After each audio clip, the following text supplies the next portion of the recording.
ما زاغ البصر وما طغى صدق اللہ تعالی وصدق رسولہ الاعلی۔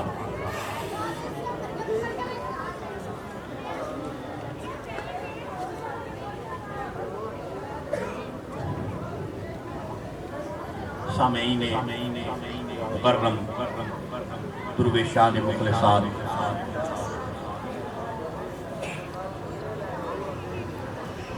یہ جو آستانہ ہے حضور پر نور ظہور محمد حضرت پیر سائیں غلام محمد باغ قادری قبلہ امام جلوی، آپ کا اور آپ کے فرزند دلبند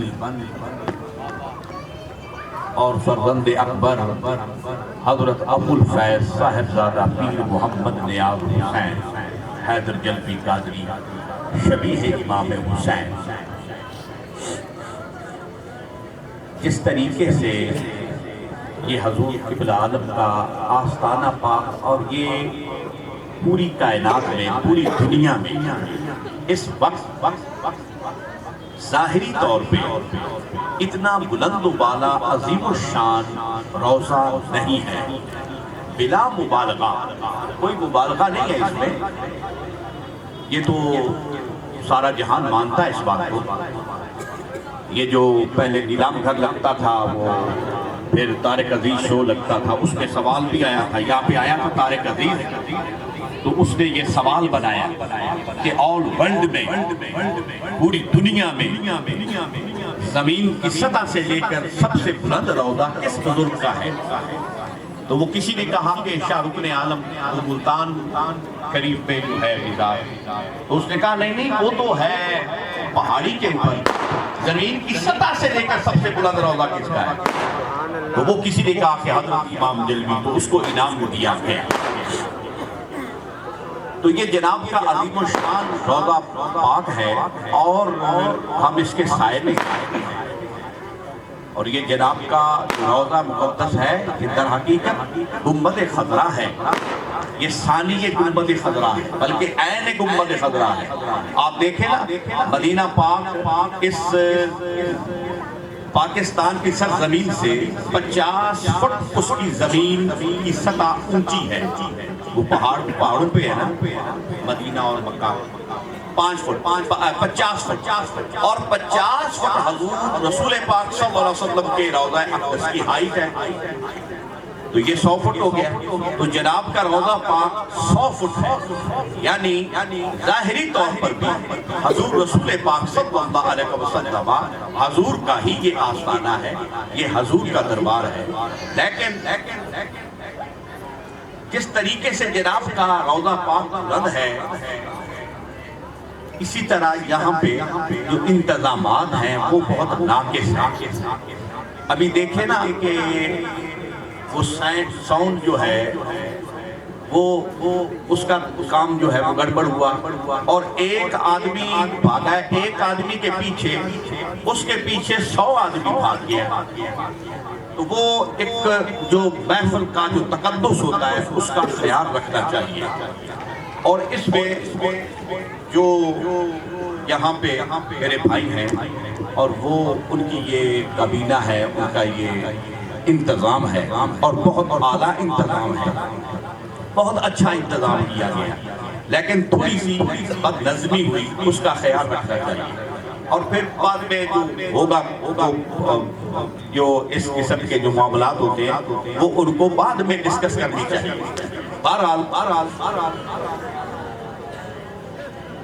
1,24,000 انبیاء ہیں اللہ نے مبعوث فرمائے اس دنیا میں لوگوں کی تربیت، تعلیم، ان کو تعلیم، ادب سکھانے کی خاطر 1,24,000 انبیاء، تو 1,24,000 ہی حضور کے صحابی ہیں۔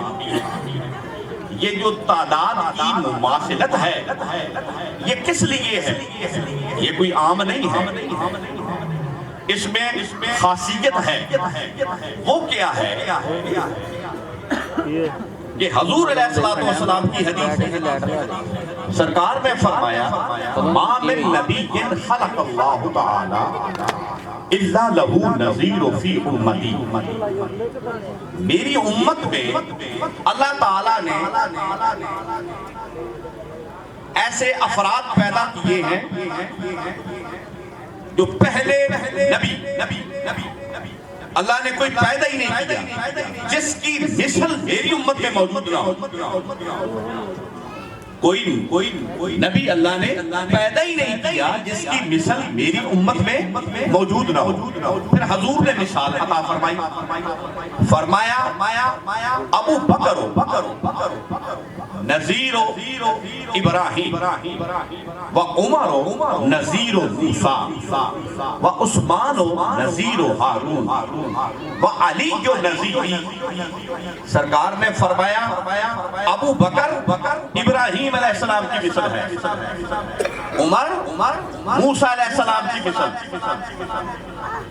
عثمان ہارون علیہ السلام کی مثل، اور علی فرمایا میری مثل ہے۔ پھر فرمایا من سرہ فلینظر الی عیسی بن مریم، جو شخص یہ چاہتا ہے کہ میں عیسیٰ بن مریم کو دیکھوں، فلینظر الی ابی ذر غفاری، فرمایا وہ میرے غلام ابو ذر غفاری کو دیکھیں۔ جو کمالات، جو جمالات، جو اسرارات و انوارات و تجلیات و فیوزات و برکات، جو معجزات پہلے نبیوں اور رسولوں میں پائے جاتے تھے، وہ رسول پاک صلی اللہ علیہ وسلم کی امت کے ولیوں میں وہی کمالات موجود ہیں۔ اللہ نے فرمایا والسابقون السابقون اولئک المقربون فی جنت النعیم ثلۃ من الاولین وقلیل من الآخرین۔ اللہ نے فرمایا پہلے جو تھے، جو مقربین لوگ تھے، وہ گروہ کے گروہ تھے، لیکن بعد میں جو آنے والے ہیں وہ قلیل ہوں گے، وہ بہت کم ہوں گے، لیکن ان کے ہم پلہ ہوں گے۔ اب دیکھیے نا، آدم تا مسیح 1,24,000 انبیاء ہیں، سب نبی ہیں، رسول ہیں، مگر رسول پاک صلی اللہ علیہ وسلم کے امتی ہیں، حضور کے امتی ہیں۔ اور یہ معجزے انبیاء کو خدا نے، ہمارا نبی معجزہ بن کے آیا، ان کو اللہ نے معجزات دیے تھے، ہمارے نبی تو رسول پاک صلی اللہ علیہ وسلم تو سرتاپا سراپا معجزہ ہے، سرتاپا سراپا نور علی نور ہے۔ تو رسول پاک صلی اللہ علیہ وسلم سب کے امام ہیں۔ تمام انبیاء اور مرسلین نے حضور کی ابتدا کی، حضور کے مقتدی بنے، حضور کے پیچھے نماز پڑھی۔ یہ ثابت ہے مسجد اقصی میں 1,24,000 انبیاء، کوئی بھی شارٹ نہیں تھا، کوئی بھی ایسا نبی نہیں تھا جو موجود نہ ہو۔ ہر نبی، تمام انبیاء اور مرسلین حضور کے پیچھے مقتدی تھے۔ اچھا، اب جو نبیوں نے نماز پڑھی، وہ نماز کون سی تھی؟ اور پھر جب نبی کسی کے پیچھے نماز پڑھ ہی نہیں سکتا، کیونکہ نبی امام ہوتا ہے وقت کا، اور جو نبی ہوتا ہے اس سے بڑھ کر کوئی شے نہیں ہوتی۔ تو تمام انبیاء نے جب رسول پاک صلی اللہ علیہ وسلم کی اقتدا کی تو کیا انہوں نے اپنے دین کی نماز پڑھی؟ کیا حضور کے دین کی نماز پڑھی؟ تو جب حضور کے دین کی نماز پڑھی تو مطلب حضور کے دین کو تسلیم کیا۔ تو حضور کے دین کو تسلیم کرنا ثابت ہوا کہ وہ حضور کے پہلے امتی بنے، پھر حضور کے دین کو ثابت کیا، پھر حضور کے پیچھے نماز پڑھی۔ اب تمام انبیاء نے نماز کو فجر کی جماعت کرائی رسول پاک صاحب نولاک نے۔ تمام نبیوں نے حضور کے پیچھے اقتدا کی، حضور کے پیچھے نماز پڑھی، تو حضور کے دین کو تسلیم کر کے نماز پڑھی۔